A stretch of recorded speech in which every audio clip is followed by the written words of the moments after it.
Bonjour, alors comme vu hier, nous allons voir l'envers du papillon parce qu'on en verra la moitié et il est hors de question de voir du blanc, c'est vraiment pas beau.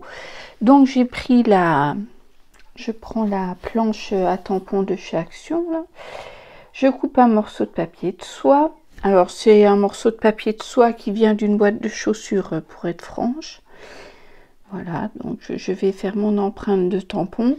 Là, je vais tamponner avec de la Versafine, et vous tamponnez avec ce que vous voulez.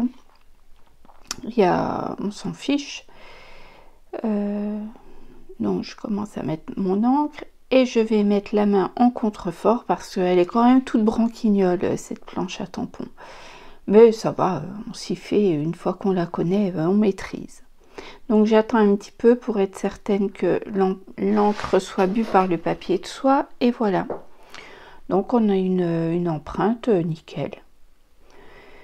Là devant vous, je vais la sécher avec le heat gun parce que comme je tourne la vidéo, j'attends pas qu'elle sèche naturellement.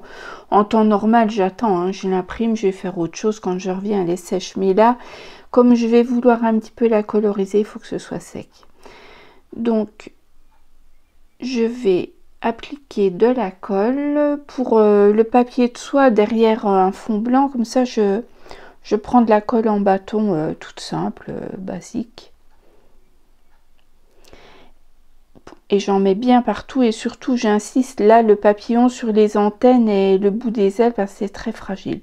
J'ai voulu poser le papier de soie dessus, mais je n'y arrivais, enfin, je voyais pas bien, donc je dis non.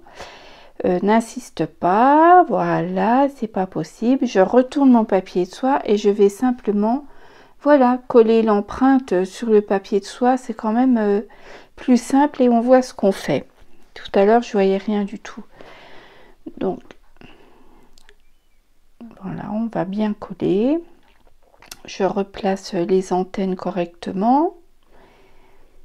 Je maroufle tout doucement. Et à l'arrière aussi, je maroufle, mais aussi doucement parce que le papier de soie mouillé, il est fragile. Et on n'oublie pas qu'il est sur de la colle. Hein. Donc là, il est pas mal. Et je vais ressécher pour ressécher la colle. Pour que lors du découpage, elle parte pas en charpie.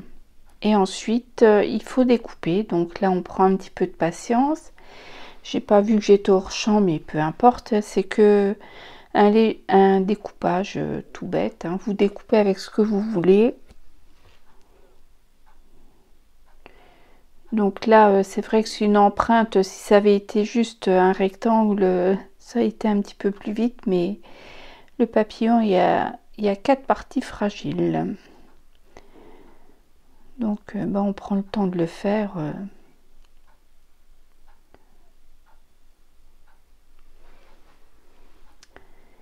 Pas compliqué, ça prend juste un poil de temps. Et encore. Voilà, donc j'ai mon arrière et mon avant. Pour que ce soit net, je découpe du papier de verre, de la toile ébris, je sais pas comment vous appelez ça. Et je viens frotter mes bords. Si vous en avez pas, vous pouvez prendre une lime à ongles, ça fait très bien l'affaire. Moi j'en ai toujours parce que je m'en sers pas mal. Ensuite, je fais le contour de là où j'ai collé le papier de soie. Voilà, et je viens sécher un petit peu pour l'encre qui est sur le contour. Et je regarde, voilà, et hop, j'ai ma partie visible. Et la partie visible, eh bien, je vais la coloriser tout comme j'ai colorisé la face avant. Alors, ça va être avec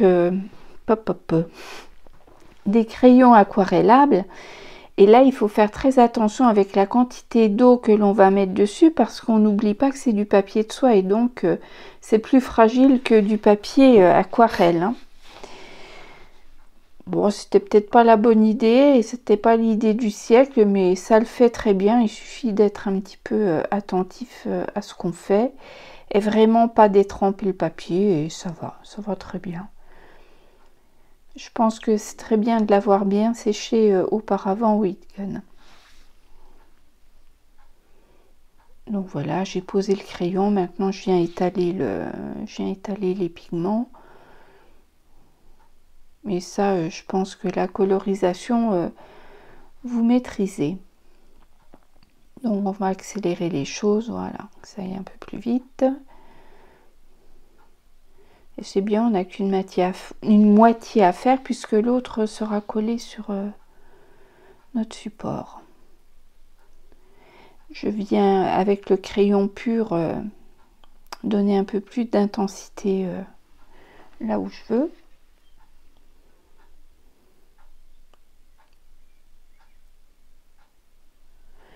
Voilà, et là je regarde si on est cohérent, si les tonalités sont les mêmes, nickel, sont les mêmes. Donc voilà, ouvert et fermé, c'est impeccable. Donc c'était pas compliqué, n'est-ce pas? Donc maintenant il va falloir penser pour demain, parce que ce papillon il sert à faire un petit peu la poignée si on veut. Je vais vous montrer avec le prototype que j'ai réalisé.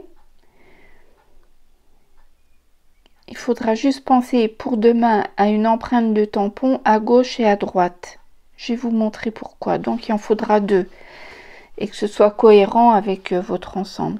Sur le prototype, là on voit c'était Alice au pays des merveilles. Donc elle me sert, voilà, de poignée, c'est tout, hein. Elle enjolive, elle sert de poignée. Mais ces deux-là, ces 2 empreintes-là, c'est là où sont cachés les aimants. Donc pour demain, il nous faut 2 empreintes de tampon ou 2 images ou ce que vous voulez. Et 2 aimants, donc pour faire la fermeture de l'album. Voilà, je vous fais des gros bisous. À demain.